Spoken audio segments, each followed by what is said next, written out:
السلام علیکم ورحمۃ اللہ وبرکاتہ۔ ان الحمد للہ نحمده ونستعینه ونستغفره ونؤمن به ونتوکل علیہ ونعوذ باللہ من شرور انفسنا ومن سیئات اعمالنا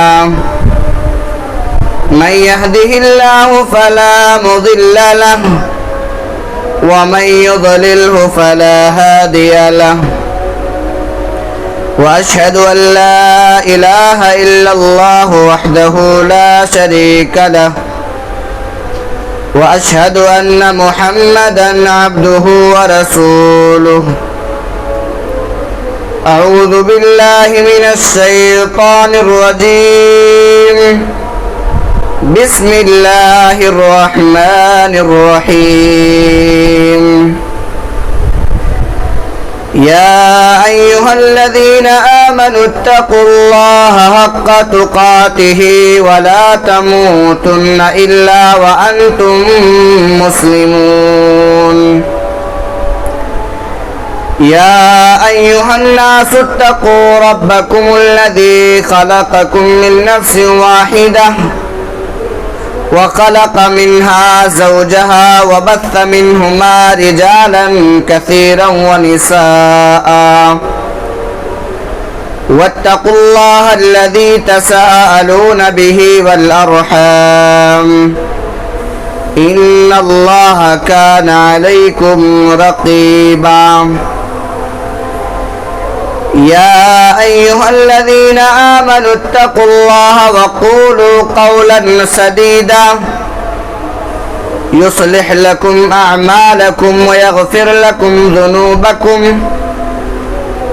ومن يطع الله ورسوله فقد فاز فوزا عظيما أما بعد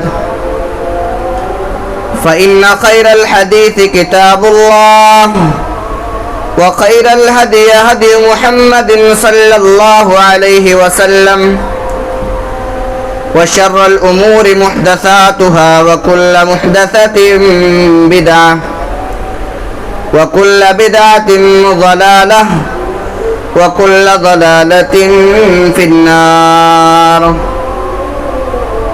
أعوذ بالله من الشيطان الرجيم بسم اللہ الرحمن الرحیم وسابقوا إلى مغفرة من ربكم وجنة عرضها السماوات والأرض۔ محترم سامعین اکرام، بزرگوں، نوجوان بھائیوں، پیارے بچوں،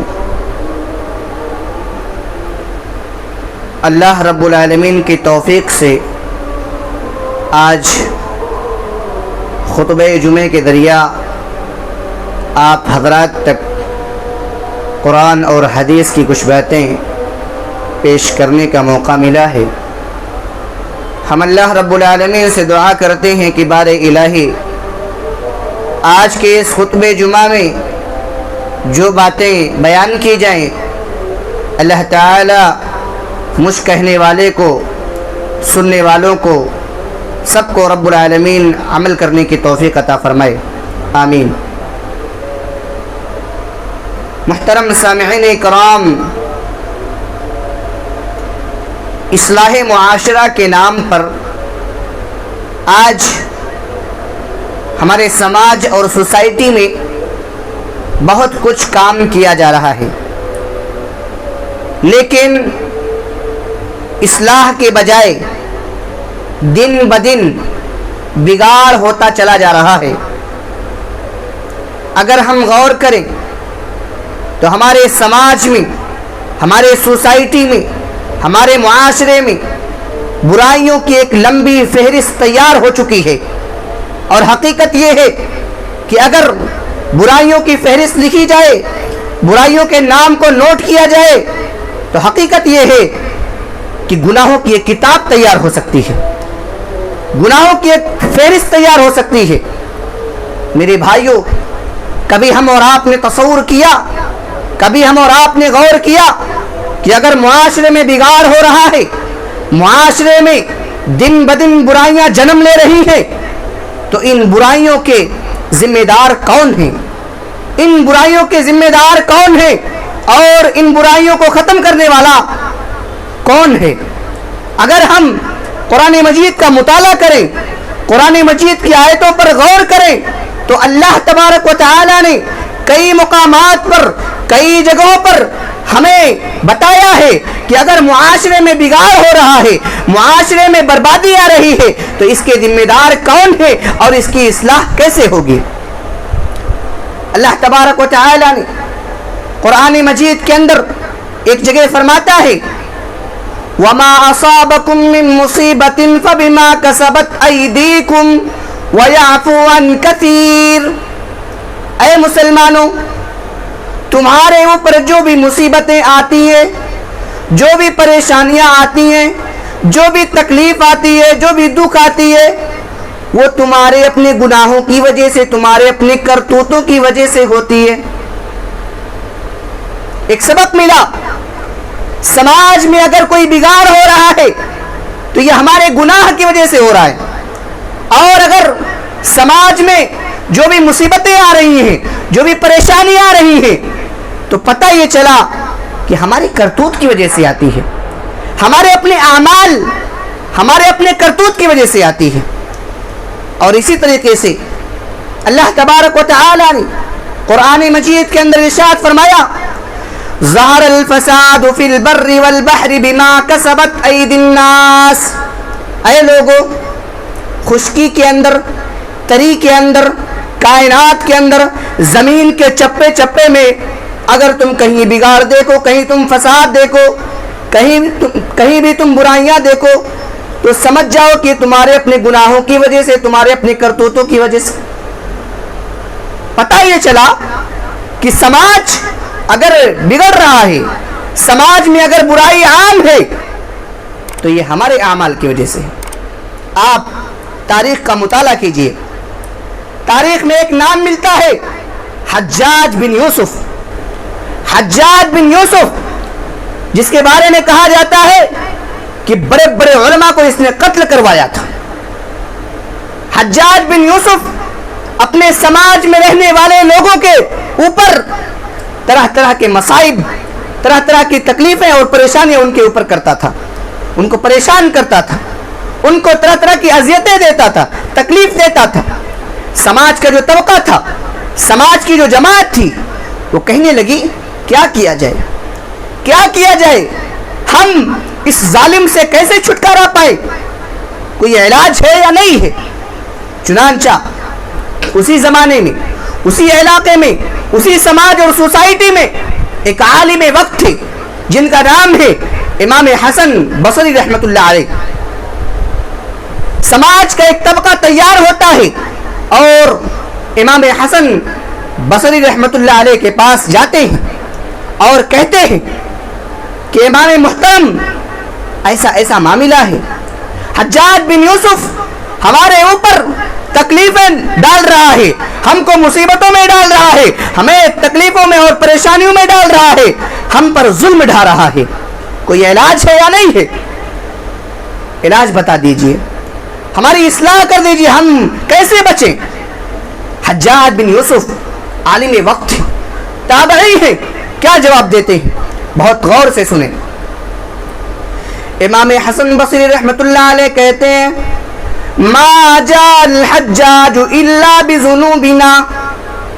اے حجاج بن یوسف کی شکایت لے کر آنے والوں، آج جو لوگ میرے پاس حجاج بن یوسف کی شکایت لے کر آئے ہوئے ہیں، تو سمجھ لو کہ آج اگر حجاج بن یوسف تمہارے اوپر ظلم کر رہا ہے تو تمہارے گناہوں کی وجہ سے، تمہارے کرتوت کی وجہ سے، تمہارے اعمال کی وجہ سے۔ تمہارے اعمال صحیح نہیں ہیں، تمہارے اعمال اگر قرآن اور حدیث کے موافق ہوتے، قرآن اور حدیث کے پیروکار ہوتے، تو تمہارے اوپر ظلم نہیں ہوتا۔ کیوں؟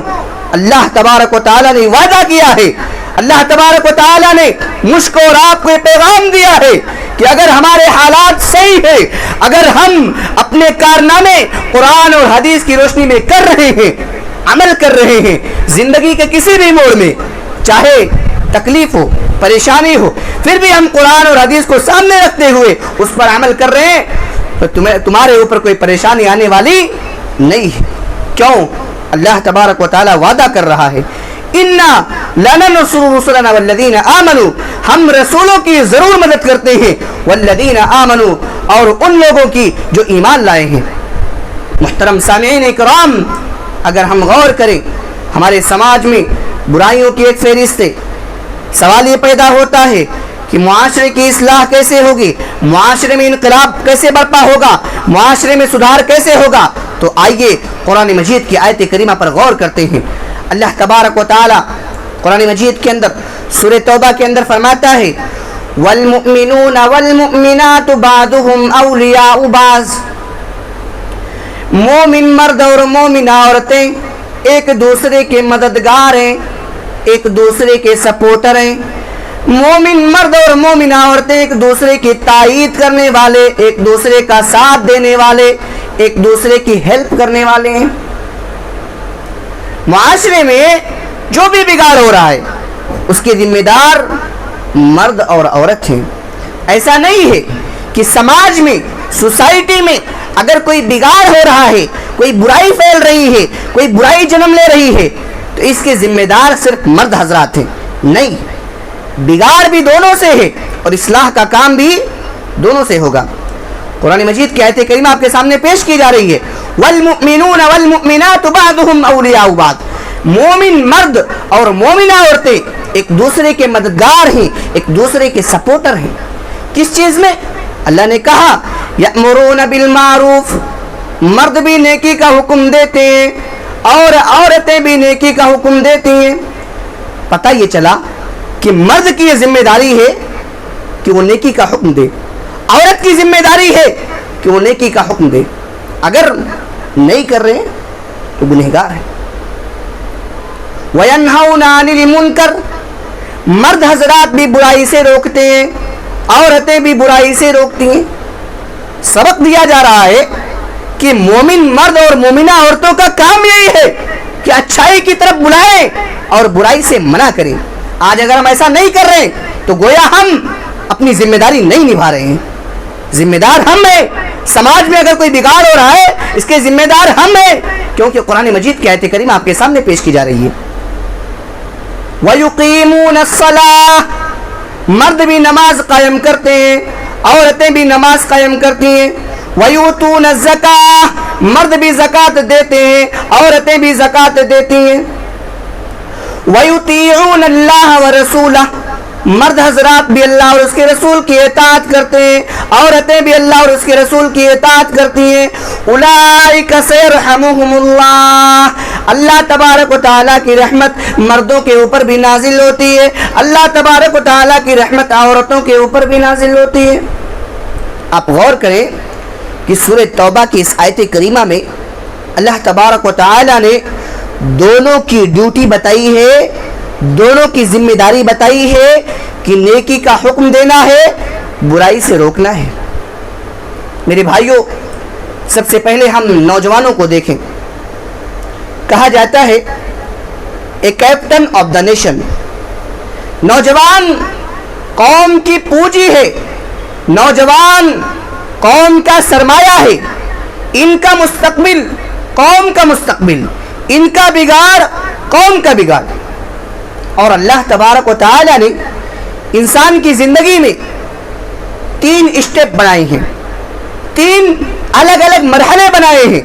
انسان کی جو زندگی ہوتی ہے 20 سال کی، 40 سال کی، 50 سال کی، 60 سال کی، 70 سال کی زندگی ہوتی ہے، جو اللہ تبارک و تعالیٰ نے انسان کی زندگی میں 3 الگ الگ دور، 3 الگ الگ اسٹیپ بنائے ہیں۔ قرآن مجید کی آیت کریمہ پر غور کیجئے، سورہ روم کی آیت ہے۔ اللہ نے فرمایا اللہ الذی خلقکم من ضعف ثم جعل من بعد ضعف قوة ثم جعل من بعد قوة ضعفا وشیبا، اللہ الذی خلقکم من ضعف، یہ پہلا ہے۔ میرے بندو، اللہ تبارک و تعالیٰ نے تمہیں کمزور پیدا کیا، یہ بچپن کی طرف اشارہ ہے۔ انسان جب پیدا ہوتا ہے چھوٹا ہوتا ہے، کمزور ہوتا ہے، لاچار ہوتا ہے، اسے کسی چیز کی ضرورت ہوتی ہے تو وہ روتے ہیں، کھانا چاہیے، بھوک لگی ہے، روتا ہے، کچھ تکلیف ہے، کچھ پریشانی ہے، روتا ہے۔ یہ بچپن کی طرف اشارہ ہے۔ اللہ کہہ رہا ہے میں نے اپنے بندوں کو کمزور پیدا کیا، یہ بچپن۔ اس کے بعد آگے اللہ تبارک و تعالی جوانی کی اہمیت اور جوانی کی قدر بتا رہا ہے۔ ثم جعل من بعد ذوف قوة، پھر بچپن والے دور کے بعد اللہ تبارک و تعالی تمہیں طاقت دیتا ہے۔ انسان جب 15 سال کا ہوتا ہے، 20 سال کا ہوتا ہے، 40 سال کا ہوتا ہے، اس کی ہڈیاں مضبوط ہوتی ہیں، اس کے جسم میں طاقت ہوتی ہے، اس کے جسم میں پاور ہوتا ہے، وہ کچھ کام کرنا چاہے اچھے انداز میں کر سکتا ہے۔ وہ اگر اللہ تبارک و تعالیٰ کی عبادت کرنا چاہے اچھے انداز میں کر سکتا ہے۔ اسی لیے اللہ تبارک و تعالیٰ نے اس آیت کریمہ میں دوسرا جو اسٹیپ بنایا ہے انسان کی زندگی کا، اس میں ایک لفظ کہا، قوہ، طاقت، طاقت، پاور۔ انسان اگر ایکٹیو ہونا چاہتا ہے، انسان اگر آگے بڑھنا چاہتا ہے تو یہ جوانی کا دور ہوتا ہے۔ اس کے بعد اللہ تبارک و تعالی انسان کی زندگی کا ایک تیسرا اسٹیپ بتا رہا ہے۔ ثم جعل من بعد قوة ضعفا وشیبہ، پھر جوانی کے دور کے بعد، طاقت والے دور کے بعد اللہ تبارک و تعالی انسان کو پھر ایک بار دوبارہ کمزوری سے دوچار کر دیتا ہے۔ انسان بوڑھا ہو جاتا ہے، کمزور ہو جاتا ہے، لاچار ہو جاتا ہے، اسے کچھ کام کرنا ہو اچھے انداز میں نہیں کر سکتا، اسے اللہ تبارک و تعالیٰ کی عبادت کرنی ہو اچھے انداز میں نہیں کر سکتا۔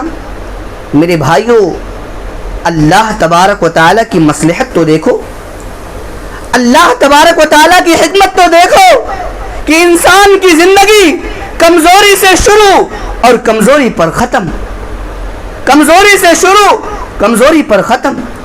بیچ کا ایک دور ہے، بیچ کا ایک دور ہے جوانی کا دور، اور یہ طاقت کا دور ہے، کام کا دور ہے، پاور کا دور ہے، آگے بڑھنے کا دور ہے، ایکٹیو ہونے کا دور ہے، اور وہ ہے جوانی کا دور۔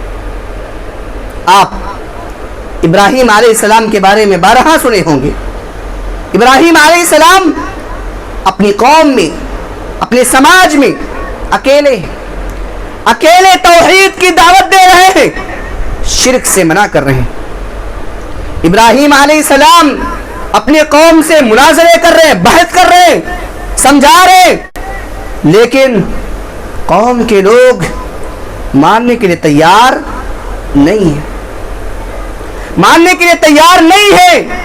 ابراہیم علیہ السلام ایک دن غصے میں آ جاتے ہیں، کہتے ہیں تَاللَّهِ لَأَكِيدَنَّ أَصْنَامَكُمْ بَعْدَ أَن تُوَلُّوا مُدْبِرِينَ، اے میری قوم کے لوگوں، تم میری بات نہیں مانتے ہو، یہ بات نوٹ کر لو، یہ بات یاد رکھو، میں تمہارے بتوں کے ساتھ وہ سلوک کروں گا کہ تم یاد رکھو گے۔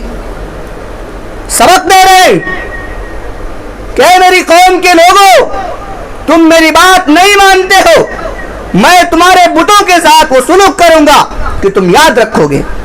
میرے بھائیوں، میلے کا دن آیا، سال کے سالانہ تہوار کا دن آیا، سب کے سب عید کی خوشی منانے میں بزی ہو گئے، مصروف ہو گئے۔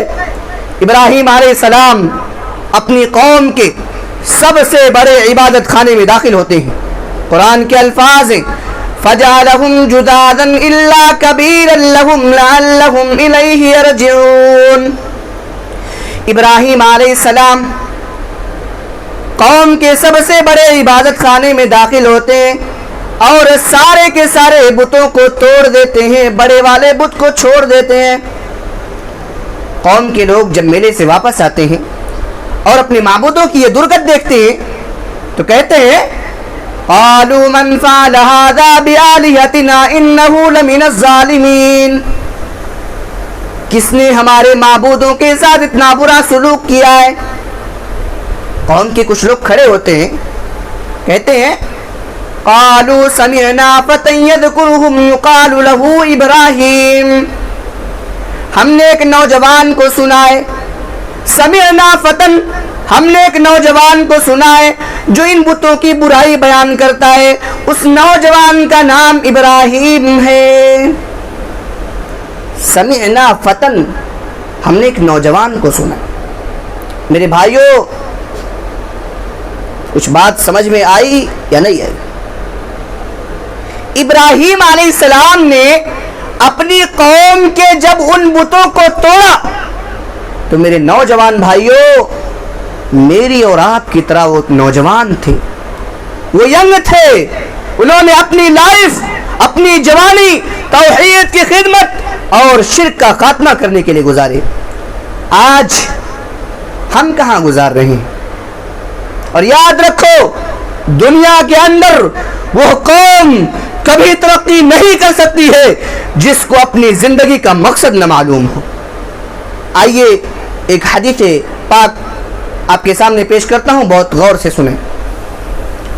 اللہ کے نبی صلی اللہ علیہ وسلم فرماتے ہیں لا تزول قدم عبد حتى يسأل عن اربع، عن عمره فيما افناه، وعن شبابه فيما ابلاه، وعن ماله من اين اكتسبه وفيما انفقه، وعن علمه ماذا عمل به، رواہ الترمذی۔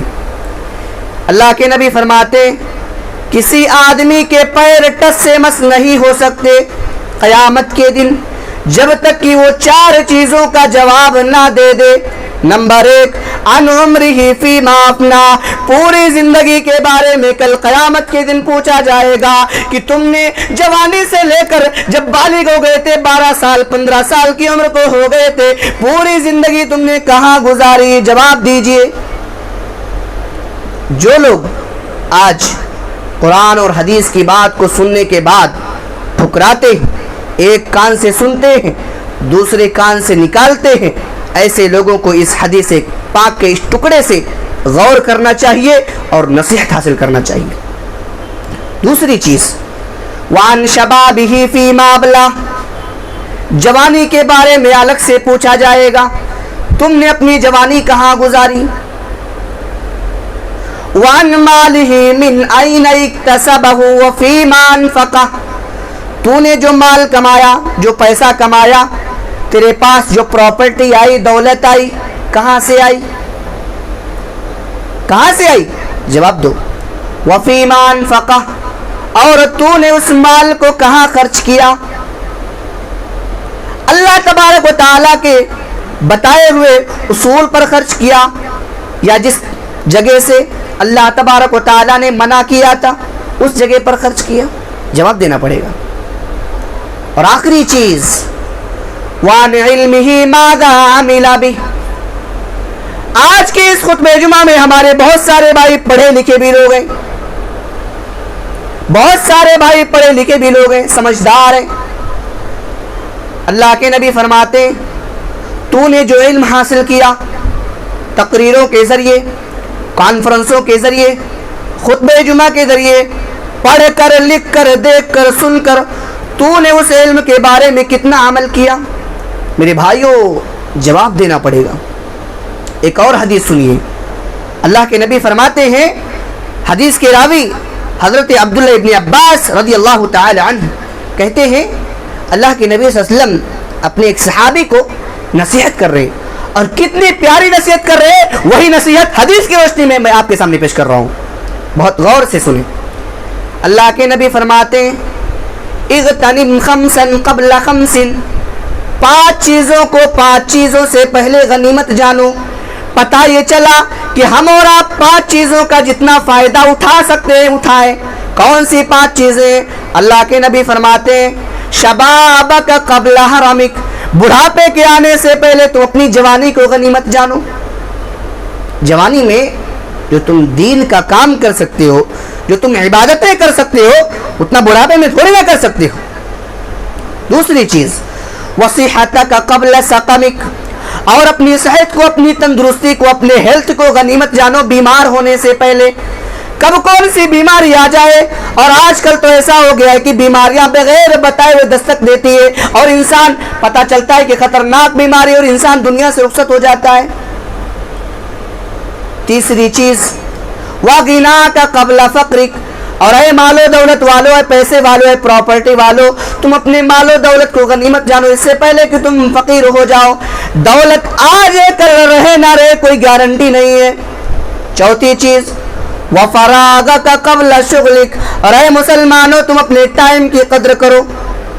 آخری چیز وحیاتک قبل موتک، اور اے مسلمانوں تم اپنی زندگی کو غنیمت جانو اس سے پہلے کہ تمہارا انتقال ہو جائے. اس حدیث کے اندر اللہ کے نبی صلی اللہ علیہ وسلم فرماتے ہیں وَفَرَاغَكَ قَبْلَ شُغْلِكَ، اور اے مسلمانوں تم اپنے ٹائم کی قدر کرو اس سے پہلے کہ تم بزی ہو جاؤ. میں ایک بات کہتا ہوں، دنیا کے اندر وہ قوم کبھی ترقی نہیں کر سکتی ہے جو اپنے ٹائم کی قدر نہ کرے. اسلام ہمیں ٹائم کی قدر کرنے کی تلقین کر رہا ہے. اور ایک بات بول رہا ہوں، اسلام سے زیادہ کسی اور مذہب نے ٹائم کی قدر کرنے کی تلقین نہیں کی ہے. ہمارے ہاں نماز پنجگانہ ہے، اگر ظہر کی نماز 1:15 پر ہے، اگر کوئی انسان 1:20 پر آ رہا ہے تو وہ فضیلت، وہ مقام، وہ مرتبہ نہیں پا سکتا ہے جو انسان 1:15 پر آنے والا انسان پا سکتا ہے. رمضان کا مہینہ آتا ہے، اگر افطاری کا ٹائم 6:30 پر ہے، اگر کوئی انسان 6:29 پر کر لے اس کا روزہ خطرے میں پڑ جائے گا. اسلام سے زیادہ کسی اور مذہب نے ٹائم کی قدر کرنے کی تلقین نہیں کی ہے. میرے پیارے بھائیوں، پیارے نبی صلی اللہ علیہ وسلم کے بارے میں کہا جاتا ہے قرآن مجید کے اندر، اللہ ان کو پیغام دے رہا ہے کہ اے نبی فَإِذَا فَرَغْتَ فَانْصَبْ، اے نبی جب آپ ایک کام سے فارغ ہو جائیں، جب آپ ایک کام سے چھٹی پا جائیں تو آپ فوراً دوسرے کام میں مشغول ہو جائیں. سبق مل رہا ہے کہ مسلمان کبھی فری نہ ہو، مسلمان کے زبان سے کبھی یہ جملہ نہ نکلے کہ میں فری ہوں. آج مسلمانوں کی ایک بڑی تعداد کہتی ہے مولانا ہمیں کچھ کام نہیں، ہم فری، ہم خالی. یہاں نصیحت پیارے نبی صلی اللہ علیہ وسلم کو کیا جائے. حضرت عمر فاروق رضی اللہ تعالیٰ عنہ اپنے گورنر کو نصیحت کر رہے ہیں، کہہ رہے ہیں ان هذه الايديہ لا بد ان تشغل بطاعت اللہ. حضرت عمر فاروق رضی اللہ تعالیٰ عنہ کہتے ہیں کہ تم اپنے ہاتھوں کو ہمیشہ بزی رکھو، مصروف رکھو. کس کام میں؟ ان تشغل بطاعت اللہ، اللہ تبارک و تعالیٰ کی اطاعت کے کاموں میں. کیوں؟ اگر یہ ہاتھ اللہ تبارک و تعالیٰ کے اطاعت کے کاموں میں بزی نہیں رہیں گے تو گویا کہ یہ ہاتھ گناہوں میں مبتلا ہوں گے.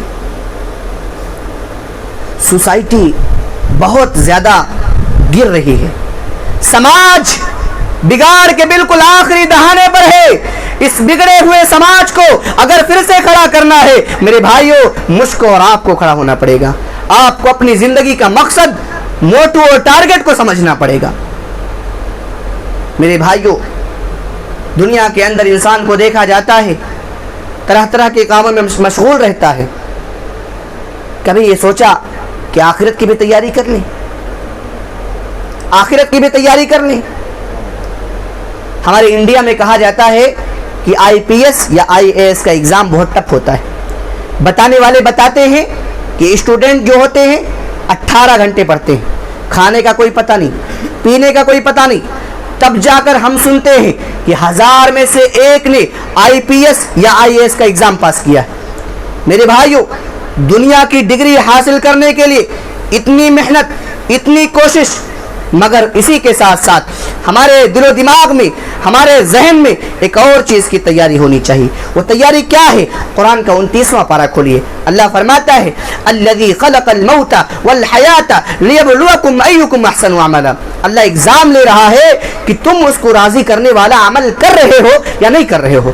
اب جو لوگ کر رہے ہیں ان کا ٹھکانہ کیا ہوگا؟ قرآن نے اس کا جواب دیا فمن ثقلت موازینہ فاولئک هم المفلحون. جس کے نام اعمال میں کل قیامت کے دن نیکیاں زیادہ ہوں گی وہ کامیاب ہوگا. ومن خفت موازینہ فاولئک الذین خسروا انفسهم فی جہنم خالدون. جس کے نام اعمال میں گناہ زیادہ ہوں گے وہ ناکام ہو جائے گا، برباد ہو جائے گا. فی جہنم خالدون، اور جہنم کے اندر اس کو ہمیشہ ہمیشہ کے لیے داخل کیا جائے گا. اتنا ٹف ایگزام ہے، اتنا ٹف ایگزام ہے.